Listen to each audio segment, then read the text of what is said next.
এক দেশে এক অলস রাজা ছিলেন। তিনি রাজ্যের কোনো দায়িত্ব নিতেন না, শুধু খাওয়া, শুয়ে থাকা আর ঘুমানোতেই সময় কাটাতেন। তার এই নির্লিপ্ত জীবনের কারণে রাজ্যের মানুষ চরম অসন্তুষ্ট ছিল, কিন্তু রাজা এসব নিয়ে কখনো মাথা ঘামাতেন না। সময় গড়াতে লাগলো, আর তার সঙ্গে সঙ্গে রাজার ওজনও বাড়তে লাগলো। এক সময় অবস্থা এমন হলো যে তিনি আর বিছানা থেকে উঠতেই পারেন না। রাজ্যের মন্ত্রীরা উদ্বিগ্ন হয়ে পড়লেন, প্রজারাও দুশ্চিন্তায়। অন্য রাজ্যের শত্রুরাও রাজার অবস্থা নিয়ে উপহাস করতে লাগলো।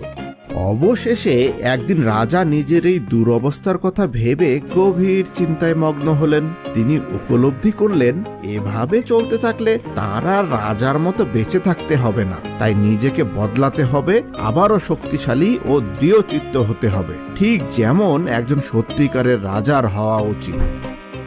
তাই রাজা সারা রাজ্যে ঘোষণা করলেন যে যে তাকে আগের মতো সুস্থ ও ফিট করে তুলতে পারবে তাকে মূল্যবান পুরস্কার দেয়া হবে।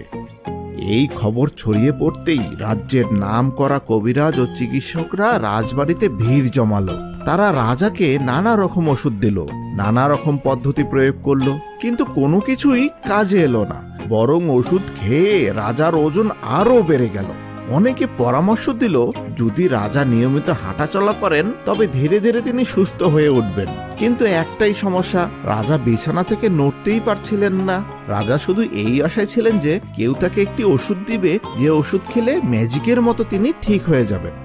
কিন্তু সময় কেটে যেতে লাগলো, রাজা আর সুস্থ হচ্ছিলেন না। একদিন রাজ্যে এক জ্ঞানী বৃদ্ধ এলেন। তিনি রাজ্যের অবস্থা শুনে রাজার সৈন্যদেরকে ডেকে বললেন, আমার কাছে এক বিশেষ ওষুধ আছে, যা খেলে রাজা আগের মতো সুস্থ, সবল ও ফিট হয়ে যাবেন।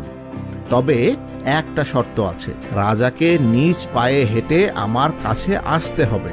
আমি রাজদরবারে যাব না, আর এই ওষুধ কেবল তখনই কাজ করবে যখন আমি নিজ হাতে রাজাকে খাওয়াবো। সৈন্যরা দ্রুত এই কথা রাজাকে জানালো। রাজা শুনে উচ্ছ্বাসিত হয়ে বললেন, তাহলে দেরি কেন, তাড়াতাড়ি সেই মুরব্বীকে আমাদের দরবারে নিয়ে এসো।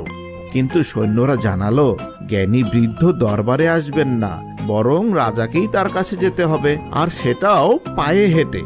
এ কথা শুনে রাজা হতবাক হয়ে গেলেন। এ কেমন শর্ত, এটা কি ধরনের মজা? আমি তো চলতেই পারি না, হাঁটবো কিভাবে? রাজা দিশেহারা হয়ে পড়লেন। তখন এক মন্ত্রী সামনে এগিয়ে এসে বলল, রাজা মশাই, তাই আপনার শেষ সুযোগ, আপনাকে উঠতেই হবে। আপনি পারলে পুরো রাজ্য রক্ষা পাবে, একবার চেষ্টা করে দেখুন। মহারাজ কয়েক দিন ধরে চেষ্টার পরে অবশেষে বিছানা থেকে